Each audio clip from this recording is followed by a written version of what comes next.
Oh, All right, man. right, man. Crack 'em. Hey, good to have you back. Yeah, What's it going feels good on? to be back. Shout out to Cakes for filling in. Really appreciate that. Yeah, it was a hell of a little fantasy football episode we put together there. Just going to take all of Cake's sleeper picks and draft him right before he's able to do that. So appreciate that. Yeah. All right. Um, So what are you drinking today? so I don't know if I've had some hard kombucha before, but I don't know if I've done June Shine, which is weird because to me June Shine is probably like the best, most notable hard kombucha. And if you don't know hard kombucha, it's basically like fermented tea. And they've gone ahead and figured out a way to make it alcoholic. I mean, regular kombucha has like trace amounts of alcohol in it, but it's something really popular down here. It's organic, and it's these two guys decided, I think in like 2018, they were going through and they did a little craft beer, home brewing, and that. But then they kept thinking, why isn't there something that's like transparent, organic, good ingredients in the alcohol aisle? And hard seltzers started like blowing up, and they really kind of started to corner the market on a hard kombucha. And it's really here in Southern California, it's like blowing up. They got a store in Santa Monica. They created this like ranch style up in like North County, San Diego, where you can go and like be on a big plot of land, almost like a brewery, if you know. But it's really, really like light, easy drink. It's made for like people who value like a healthy lifestyle, which is kombucha in general. But I haven't had this flavor. It's a new flavor. It's grapefruit paloma. Huh. Let's taste it. Okay. So what kind of percentage does that have? Oh, that's good. It varies. I know Okay. June Shine, this one I'm drinking is at 6%. Another big one out in San Diego is like the original one is Boochcraft, and they're usually a little higher. I know some can be around like Gotcha. 8%. But this is really good. I'm a fan of grapefruit in general. This Okay, is really cool. good. June shine. Keep an eye out for it. See if it's around here. I I mean, yeah, I saw in an article they started. Obviously, it started here, and then it started branching out on the West Coast. But I see that they distribute to Chicago. okay. Keep Have an to eye keep out for it. yeah, I have to keep an eye out for that one. So I've got What do you a got? Casa Humilde Cerveceria is the brewery. It's Maizal Sal y Limon. So it's kind of light drinking, pale lager. It's got a little bit of lime and salt in there. So it's like a really good summer drink. It's got a little bit of salt in there, so it makes you want to keep drinking it. So I could see these being dangerous on a hot day. But Casa Humilde is it's two brothers that brew out of the Hermosa neighborhood. They brew over at actually District Brew Yards is where I picked this up at. So Mm. if you haven't been to District Brew Yards, that's over in between like West Town and West Loop area. Um, and District Brew Yards is really cool. It's like a collective production brewery, beer hall, and shop all in one roof. So if you like going to those places where you can pour your own beer and you can determine, like how much you want in your glass, you want to just try a bunch of different beers. This is 4 different breweries that brew in the space, and then they put all their beers on tap there, and you go and you fill your own beer. You get to choose and taste a bunch of different cool beers done by all these breweries under one roof. And then they have the shop, so if you like one, you can bring some cans home. And then they also have Lily's Q, good barbecue spot Yeah, been in there there. as well. Yeah, so you can get some barbecue, some beers. And with the pandemic, they expanded outside, so they have like an outdoor area now. That place is really cool, so I definitely recommend checking that out. And this beer is delicious. Great summer beer, 4.7%. It's got a 3.72 on Untapped. Okay. Check it out. All right. And I was just thinking too, like June Shine, we tried to go. I know my brother lives in Santa Monica, one of my brothers, and they just opened up like within the last 4 or 5 months a location there. And every time we've gone there, it's been absolutely slammed. The one here, the first one I went to is over in the area. It's like North Park, kind of off El Cajon. I'm pretty sure El Cajon Boulevard over there by 30th. And it was in kind of a building like the brewery yards too, where it's one building, but there was like 4 breweries within it. Oh, that's I'm awesome. not sure if they all use the same space, but it was just like 4 kind of tap rooms, garage style doors, kind of just like walk in and you're able to bounce around. Pretty good stuff, man. Yeah, that All is pretty right, sweet. so So you said you got the grapefruit Paloma. Let me just pull this up real quick here. really 6% good. it says, but you said it varies as far as the ABV, and then 3.56 on Untapped if anybody is Okay. curious. All right. Yeah, and it varies as in like different flavors, different alcohol percentage. Gotcha. And yeah, it's not like per can, but yeah, definitely. I like it. It's something like it's a mix between like a seltzer. It's not as carbonated as a seltzer. Uh-huh. So it's a little less than that. And it's just light. You feel kind of lighter. It's not as heavy as Yeah, a beer, you know? for sure. Speaking of And heavy, it is with heavy hearts that we lost Jack Peterson this week I from the know. Cubs roster. But No more jock slam tweets. yeah, right. I mean, that was the that was our bread and butter on Twitter. But seriously, I mean, we got a good return for somebody that was really just going to help us this year. They had an option for next year. I think it was 10 million, but I don't think anybody expected them to pick that up anyway. So this guy Yeah. was just going to be on the roster for this year anyways. The fact that somebody came and said that they'd give us a pretty decent prospect in Bryce Bryce Ball Ball, from Atlanta, Ball Bunyan. Ball Drago. He's uh, enormous. yeah, he's a huge guy. Just, watching a few of the clips of him in the minor leagues, looks like he's got a lot of power. He's just a massive dude. Yeah. Rough start to the year this year, but I think he's in high A ball right now. So still quite a bit of ways from being in the MLB anyways. And of course, we still have Anthony Rizzo. So he's no For now. threat to Rizzo's playing time. Right. For now. That's true. Yeah. And so that brings us into the next part of this trade deadline. That's about 10 days away here. Jeff Passan's article on the trade deadline today. Did you get a chance to read that? I saw the headlines. I saw Chris Bryant as good as gone, and that kind of spread all over Twitter. Yeah. And I think that's pretty accurate. I think, everybody's expecting this to happen. The one team that we've seen linked to him the most has been the Mets, and their owner, Steve Cohen, billionaire, hedge fund investor, Criminal. criminal, just all around awful person. Didn't we But see that yesterday that like he was found guilty of like insider trading and his penalty was like yeah, 900 million and he's just like able to pay that. It blows my mind. It's like, okay.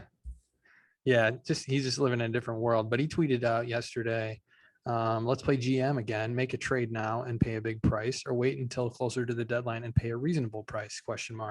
So it would seem from that tweet that he's not in any hurry to jump out in front of everybody else and snag somebody like Bryant, or I've seen Trevor Story's name thrown around a lot out of Colorado.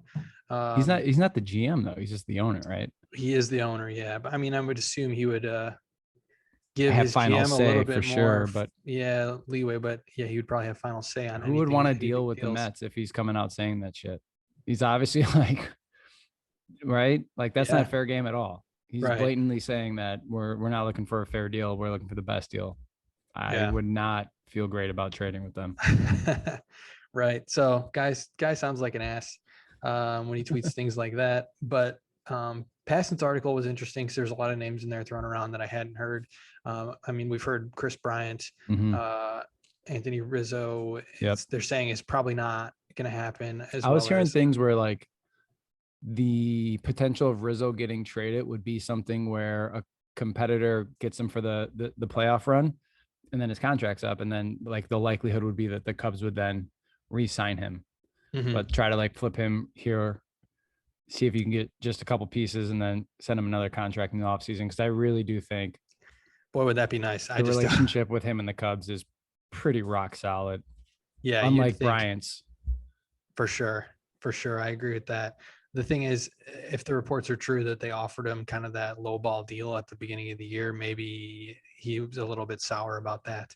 I think obviously any team's goal when you got a good player with their contract coming up, if you can flip them, get some assets and then re-sign them. I mean, that's just Right. the icing on the cake. I just don't see that ever happening, except for the last one, and maybe the only one I can think of is when the Yankees got Chapman back Right. after they basically rented him to us for The cook. Torres. Yep. Yep. Um, but I That would did be see crazy. Something like it that would would be be crazy. crazy. That would be crazy. But it says, all indications are that Javi Baez and Rizzo are probably going to stay. I did see that they're saying teams are going to be interested in kicking the tires on Kyle Hendricks trade because he's Hmm. controllable for a couple more years, good front of the line starter. So I think people are probably going to be calling him about him. I just think it's going to take a lot more to pry somebody like him away than it is Chris Bryant, who they're not going to have, at the end of the year anyways. Willie was another one that they said, since he's controllable, I think for one more year after this one would be of interest to teams as well. Just So blowing it up. yeah, so I mean, it sounds like a lot of people are on the block, and I'm sure the Cubs are just saying, "Hey, you guys are interested? Tell us what you got to offer." Market's And open. yeah, everybody's on the table. So I wouldn't be surprised if that's what they're telling the teams. But there were some other Which players is in here. bullshit. Yeah, Which is bullshit. yeah, It's for so sure. upsetting. They gotta keep a few of these pieces. Just And shell what? out some money, Ricketts. Like, come on. It's Yeah, so upsetting. Although I did see Javi said 200 mil is which is pretty his unreasonable. dream, which is like what the hell? The best shortstops in the league make what, like 150 is, and what Tatis get? Tatis got a crazy one. It was like a 15-year deal, Uh, like 300 million, wasn't it? Something unbelievable like that. And something like Lindor has got a three. crazy, Yeah, Tatis was 14 years, 340. yeah. But we're not giving Baez isn't going Baez to a get 14. 14-year No, contract. absolutely not. Absolutely not. That's unheard Um, of. so the interesting thing I saw in Passon's article, though, about the Cubs is that he thinks that they're going to be doing addition by subtraction, is what he tried to call it. But basically, he's saying the Cubs are going to add pieces, but they're also going to trade away some of these bigger guys and try and grab some prospects to kind of reload for maybe the next couple of years, maybe 2 years out from now, rather than blow everything up and start over with a whole boatload of prospects. He's thinking we're going to keep a few of these guys.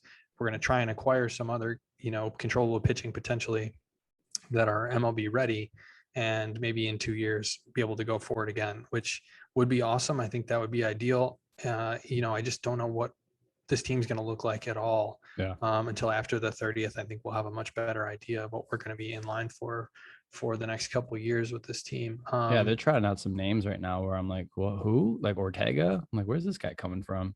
Yeah, I know, definitely. And the pitching, obviously the bullpen's been good.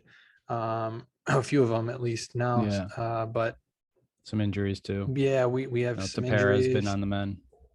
Yeah, I think you're still finding out what Nico is as a player. Between the injury at the beginning of the year, you're still kind of learning who he is and what you got in him. So there's a lot of questions to be answered, I think, the rest of the year. So I'm still gonna, watch and be interested in the Cubs, definitely, Mhm. even though we know that they're going to be sellers, um, more than likely, because they are in fourth right now. I think 9.5 back from the Brewers going into today. Some other names on Passon's article: Trevor Story is a big one. Joey Gallo. He did mention Byron Buxton being of interest, and A I boy. think a lot of teams that he's saying would be interested in Buxton, and it would take a lot to get him a prime away from the Twins. When Um, healthy, one of the best players in the game. he's got But so that's a much big upside. when. That He's is a still big young. when. Yeah, absolutely. And also out of the Twins, Jose Barrios. Is Barrios, yeah. Barrios, yeah, and Max Scherzer. He's saying those two are big pitching Don't they have names like to Nelson keep an eye Cruz on. still too, or something like that? I think Nelson Cruz as he's well. He's yeah, because they're over. not going Yeah, anywhere. yep. So they have some pieces that they're probably going to be selling. So there's actually a lot of Chris Bryant's a big name, but there's a lot of guys out there. Yeah. So we'll see. If somebody wants to pay up a lot for Bryant, that would be awesome. I'm still not expecting that. I think if we can get a couple prospects, hopefully one inside the top 100 would be awesome. I mean, But yeah. For Bryant, come yeah, on. You got to. Like, right. you have to. You Yeah. have to. And for Kimbrel, for sure, you got to get somebody from him. I saw a lot of teams would be interested in him. Well, The yeah. Blue Jays potentially as a fit, and they have a lot of good prospects. Mm-hmm. So that would be a nice I like fit, I that think, from idea. both sides. That would be sweet. That sounds good. But it Yeah. kind of like reminds me too. I mean, it sucks. Hate that we're here. Mm-hmm. Just like thinking back of like memory, like 2012, 2013, he like came over to my apartment for Javi Baez's like first game. Yeah. And what was he like 0 for 4 until like extra innings or something? Was it his first game, like Yeah. extra innings, and then he had a home Yep. run? We're like, boom, all Yep. right. Like it's fun. Hope like having solid prospects and then watching them progress. And if you listen, if you know us, you know we go to spring training every single year as well. To then go to the games and like monitor. But like you hoped that after 2016 we're then going to, like what Theo said, it's sustainable winning. Hmm. Yeah, there might be some roster changes, but we're always going to be contending. We're always going to be competing. And Theo leaves, and now it just seems like Jed's and maybe the Ricketts are pressuring him, but he's just because I mean, trading you Darvish is the sign of all signs at the beginning of the season. That happens. There's no coming back from that. I mean, they had that nice little win streak, and they were playing some good baseball, but you trade you Darvish, and that's pretty much it, right? You're pretty much done there. So I'm actually just seeing, and I'm looking at Twitter, but I'm seeing Chris Bryant got pulled from the game, and then also a top prospect, Carter Kieboom, also getting pulled as well. There might be some movement there. Interesting, Wow. interesting. Nothing official though. But while we're on the Cubs, before we switch topics, have you seen this Ben Zobrist, Juliana Zobrist, like court documents being leaked? I haven't read any of that. Oh Just, man. some of the headlines about, I you took a know, I took a little look at the Yahoo one yesterday, and I'll just sum it up for you pretty briefly. mhm. I think it was like 2018 is when this all started happening. Zobrist, 2 years after the Cubs, still on there, and then all of a sudden, um, they start going.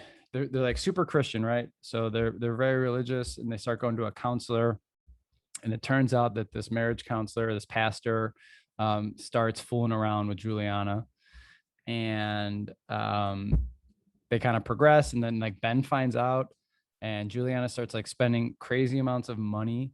She's spending like 180 grand on clothes in a year. This pastor that she's now fooling around with was like retiring to like venture out into the business aspect, and she threw him a retirement party. And later court documents reveal that she used $30,000 of their like farm fund that they've had as a couple to throw this party. At the party, she starts like dancing on him like promiscuously while Ben's there. And that was like the last kind of like straw for him. Then they files for divorce. She doesn't want him to do it. She tries to like counsel him to get him back playing baseball, because what Ben Zobrist's lawyers are saying, that she coaxed him into playing because he was owed like $8 more million if he finished out the season. He had like a $12 million contract, but he like, remember when he like kind of stepped away Yeah. and the Cubs Yeah. allowed him to do that? He only made like 4 million that year, and she was trying to get him back to get more money. And it's just getting pretty messy. Like she's asking for a ton of money. He's saying you don't deserve any money. The lawyer's saying you don't. Juliana doesn't even know the value of a dollar. He's like propped her up for her like Christian pop career, her like self-help like author books. All the while she's just fooling around with this pastor who they say they're continuing the relationship. Like they're still together. He got Jeez. divorced because of it. She's getting divorced because of it. Zobrist found out because this pastor's ex-wife like texted him. Like I saw messages between the two. It's like really Wow. messed up, and she is Yeah. the absolute worst. Sounds like you did Um, a deep dive on this. yeah, Okay. I read the whole article. It was just it was interesting, and we're talking about Cubs, so I thought I'd bring it up. But Yeah. Juliana Zobrist is the worst. All right, moving on. Currently on my TV, I have the Bucks Suns game. It is halftime, and I'm it seeing 47-42 Suns. Suns are up. I started Suns watching are the up. beginning of it. Bucks came out really strong, but it looks like the Suns have kind of taken that first punch and got back in there. Interesting series. Bucks or Suns go up early. Bucks claw their way back, and now it's pretty much, you know, if Bucks win, they win it all right now. Yeah. I think Eric kind of hit it on the head last week when we were talking about this, because he's out in Milwaukee. He's a little bit of a Bucks fan. That when Chris Middleton plays well, the Bucks are in great shape.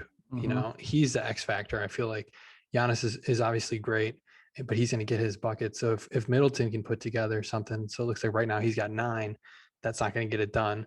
Yeah. He's got to pick it up, I think, for them to pull this off. But they're up 3-2 in this series, and surprising me for sure. I thought the Suns would have won in 5 games. I think I would have picked, but Yeah. And I 100% agree. Like the Bucks kind of go with Chris Middleton. That's why a couple episodes ago I said like I didn't think he's enough. Like when we were mhm. talking about the playoffs, I was like, I don't think Chris Middleton as a number 2 wins you an NBA final. And I might just like, if it wasn't the Suns as their opponent, if it was someone a little bit, I don't know, more dominating, but I might just die on this hill. I might just say Chris Middleton is not a number 2 for an NBA championship team. And hopefully the Suns come back and win in 7. Boom. There it is. I'm planting my flag. All right. Dying on this hill. After what I've seen, I'm disagreeing with you now, but And the other like fun little fact about this game 6, is Scott Foster, one of like the classic NBA referees, been around forever. He's refereeing tonight. mhm. And in 12 playoff games where Chris Paul has played and Scott Foster has refereed, Chris Paul has gone 0-12. So Oh shit. we'll see if Chris can pull it off and the Suns can pull it off today. Otherwise, that's That's 0-13 for Chris Paul when Foster is officiating, which is crazy. Yeah, Jesus. So sticking on the NBA topic, Levine was not going to go to Tokyo. Then he No, he's posted today going on his Instagram that he's going. Yeah. So he must have passed all of his COVID tests and he's on his way now, right? I Yeah. think it was maybe just a little bit of contact tracing. It was the hesitancy at the beginning, and now he's going. That's what I think is going on, because he had COVID. Like, if you remember at the end of the season, he sat out like 11 games because he tested positive. I think Casey Johnson reported that he had at least one shot of the vaccine. Don't know if he got both doses, but then, yeah, they said, he's not going. He's being, isolated for contact tracing. And I guess it's all good because today on his Instagram, he just posted off to Tokyo, which is awesome because he is going to be playing meaningful minutes. And I think at the start of this, I was thinking maybe, he's one of the last guys on the bench. It's his first time. But I mean, with Bradley Beal stepping away, Devin Booker is going to go. But I mean, if this goes to 7, the Olympics start like on, I think opening ceremony is on Friday. First game for them might be Sunday. So I think like in the beginning, Zach's going to be playing a lot of minutes. If you look at the roster for like the main scorers, I think you got KD, you got Lillard, you got Tatum, and then I think Zach might be like their 4th best option. And that would be fun. If he plays well, and I've talked about this before, like doing well in the Olympics on the biggest stage, on the world stage, and how that translates for your confidence going in the next year. I'm already on the Bulls train, baby. We're going. We're doing it. We're doing the dang thing. Even though we don't have the first. Let's go Bulls. We got Marko Simonovic coming on over. I was going to ask you, how do you feel about that? I think it's great. I think it's a kind of fill in for Lowry. I think Lowry is going to be gone. Hopefully we could try to do something. I've seen some legs there with the Spurs that they're looking at a possible sign and trade with the Spurs with DeJounte Murray and Zach. Okay, that'd be good. Are both big time pals. I think like Zach's dunking the Olympics. Murray was posting on Instagram, all of that stuff. So there's some chatter there that's been talked about. But as Marko, I mean, he's a 7-footer. He runs the floor really well. He's athletic. He is on the slender side. So that's a big, cause for concern. But I mean, he's younger. I think he's 21 and he's been playing professionally overseas. So I think he'll be able to come in, just be another big body who can maybe knock down the jumper, but also facilitate. Yeah. Is that going to be the difference? Pretty good. Is that going to be the difference between him and Mirotic? You say, is there a big difference? Is that going to be the difference, that he can pass and that he can, do something outside of just shooting? He's probably not as good offensively as Nico was. Okay. But he's probably a better passer and a little bit better defender because Nico was. So bad at defense. It's pretty bad, but pre-Cola, baby, he was knocking down those threes for some time. That's right. Yeah. I remember, but that's what I'm worried about, is that we're going to get all hyped about Simonovic, and we've already seen Mirotic, where we've had this hype and we're like, this guy's coming over. He's the savior. We're drafting him in NBA 2K when we're playing video games and shit. And then he comes over and it's like, 6 points off the bench. And I'm like, what the hell is this? I mean, Yeah, there was that, he did have a nice run, I feel like, for a month where we were like, holy shit, this is the guy.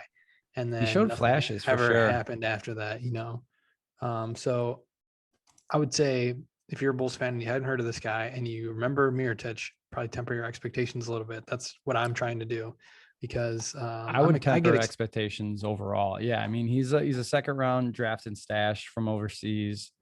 Um, he's not playing in any of the top leagues or premier leagues over there. So, we'll see how it translates. Everyone's comparing it because it's AK and he drafted Nikola Jokic, and everyone's like, oh, it's the next Jokic. That's like 1 in a million. That's not going to happen again. But hopefully, he's just a serviceable rotation player who's smart, who's got IQ, who can pass the ball, who could defend, who could run in transition, and kind of just be in the high post. So hopefully, that's the best case scenario for Marko Simonovic.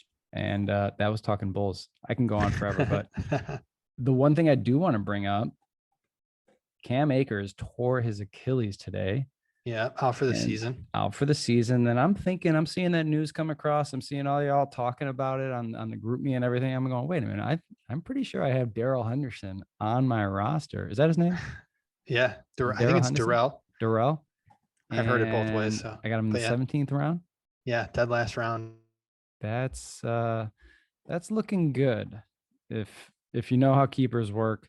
So I'm thinking I'm going to keep that guy. It looks like he's going to slide in to be the Rams number one, unless I saw some like chatter that possibly like Le'Veon Bell might be there, but who knows? We'll see how that works.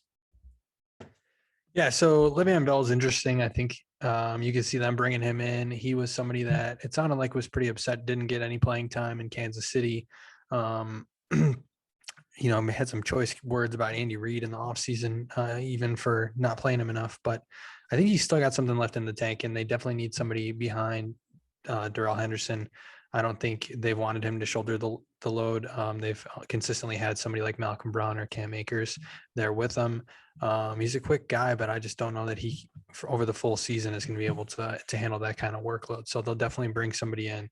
It's interesting. They play the Bears week 1, so I think that's good for us. They have obviously a little bit more time to prep with Henderson, and he's a good player too. But I think Akers was somebody that the Bears were definitely thinking ahead to game planning for, Right. because he's a good player, good young running back. So the Bears definitely have their work cut out for him week 1, but I think this helps a little bit. Stafford is somebody that they've seen a lot too, so I think that helps as well. And it's awesome. All the preseason games, did you see, are going to be nationally televised, so That's everyone right. gets a chance to see Justin Fields in action, even though he's not going to be starting the week 1 opener Yeah. unless something happens to Dalton. Right. Yeah, I think that's the only way. Do you still think he has, there's a path for him to play his way into that job? If Dalton's healthy, I think Dalton's going to start week 1. Right. I for some reason like week 4 is coming to mind. Like Okay. maybe we'll give it 3 games, see what Dalton has, and if it's really just lackluster, it's kind of middle of the road. He's not hindering us, but he's also not providing anything. I think we might see, and then also if Justin Fields like tears it up in preseason and then Mhm. training camp, if everyone he's like just setting the world on fire, then yeah, sooner than later. But I do think, I mean, we talked about it before we drafted Justin Fields that I was all in on Andy Dalton. I still think he's got just a little bit left in the tank. I mean, he's been a starting quarterback. I think he's going to do fine. But of course, I'm super stoked for Justin Fields to come in and take over. Maybe it might be a little bit later, but for some reason, week 4 is in my head there. Yeah, I'm a little Um, surprised that they haven't extended a better offer to Allen Robinson. Supposedly, they offered him 20 mil a year, which I think is what he was originally asking for. Um, supposedly, but he's turned this down, and I think he wants more now. mhm. Which, if maybe if they would have got it done earlier on, it would have been better. But now that they seen what the roster looks like, and I think they want to tie a number 1 wide receiver to Justin Fields. So I think, he knows that, and he's asking for a little bit more money because of that. And there's not a lot of options for the Bears, I think, if they don't pay him. So, I'm hoping that they can get something done there because he does need that number 1. I think Mooney's going to be a great number 2 for him. And I Yeah. think Komet's going to come along. So I think it's going to be a good looking It's a good looking offense. young core for an offense. I mean, Yeah. Robbins is a little older, but still, like that sounds great. Montgomery is what, third year in the league. Hmm. I mean, looks great on paper. Yeah. Hopefully they put it all together. And we still got Jimmy Graham, who's going to be taking snaps from Komet. But The yeah, line's a big hopefully question. I Komet comes think in. Yeah, in the line. the line's got to play well. So the last topic here, I think we want to get into is the new college football NIL law, the name, Yeah, image, likeness. If right. you don't know what NIL stands for, and allows student athletes from all three divisions to monetize their name, image, and likeness. It says all three divisions, and that caught my eye because we both We, play Division III. I wonder if we So could have been profiting off yeah, of some Happy Joes in we Dubuque, Iowa. we Get could have some been rich. sponsorship. Yeah, we could have been rich. I mean, just a Dubuque little Casino. something. Just Yeah, yeah, Diamond Joe's, just a the little. Diamond Joe. Is it Diamond Joe's and Happy Joe's? Yeah, I think so. Yeah. It's the same Di- guy. Same guy. Just Damn, Joe. Joe's just He's tearing it up in killing it. Dubuque, Iowa.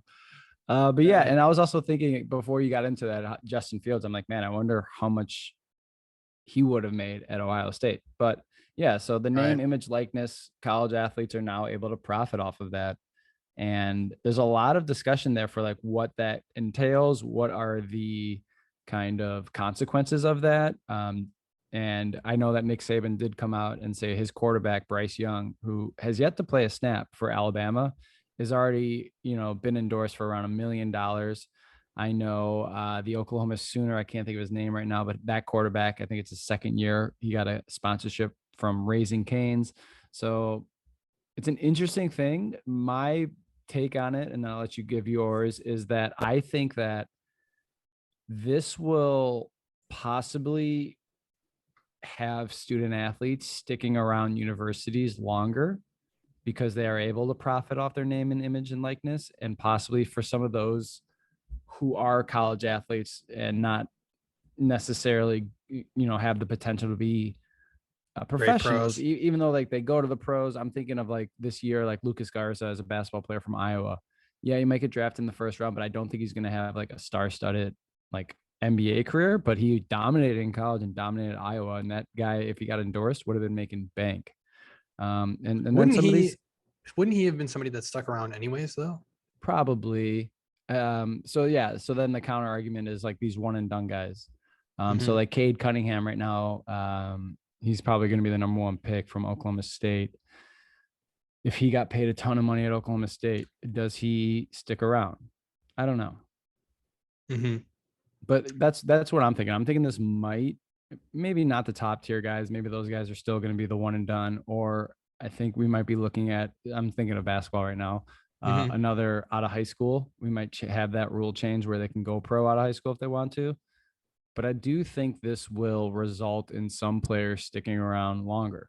Um, Knowing what they got, especially if it's a homegrown talent too. They already have name recognition. They're able to sell their name, image, and likeness. Make a lot of money, man. Yeah, there is a lot of money to be made, and they've been pushing for this for a long time. I think it's time, and they're due this ability to be able to make money. If they're on, like college football is a big stage, Right. and a lot of these guys that are playing in these big games, and like you said, maybe don't go on to have the best careers in the pros, and they don't get all those endorsement deals, and now they're going to have access to those endorsement deals, and they're going to be a bigger name when they're in school than when they're out of it. Things like Instagram, when you got a big following, that can Right. change quickly. Look at somebody like Johnny Manziel when he was in college. If he would have stuck around there, and who knows what would have Would have been happened if he nuts. had all this money. That's the other Um, argument, right? Like, is that going to and then ruin? so you got these kids making $1 million, 18-year-old making $1 million as a college freshman. Mm-hmm. I man, if I was playing professional, or if I was playing college basketball making $1 million, um, you're gonna have a lot of people pulling at you. And it's Mm-hmm. going to be really tough to maybe just focus on your craft as maybe uh, not so much as it is right now. Yeah, I think that's a huge component. Is a lot of guys, they'll get paid, and they'll roll up in a Rolls Royce to their first practice in the pros Right. or whatever it is. Now they're going to be doing that at 18, pulling up to the stadium. I don't know. Like there's a Yeah, lot, or you grow a lot from 18 to 22 or 23 or whatever it is over right. the course of that time. But there are those one and dones, like you said. So they're still at 19, whatever, 18, 19, having that same experience. I just think, like you said, if you have $1 million or, by the end of 4 years of that, and you've already got, 5, 6, 7, I mean, you're doing pretty well for the rest of your life. Now you got a college degree and you Right. have all this money to start with too. I think, that's going to be a tougher decision for people to decide if they want to go pro and continue with it or not.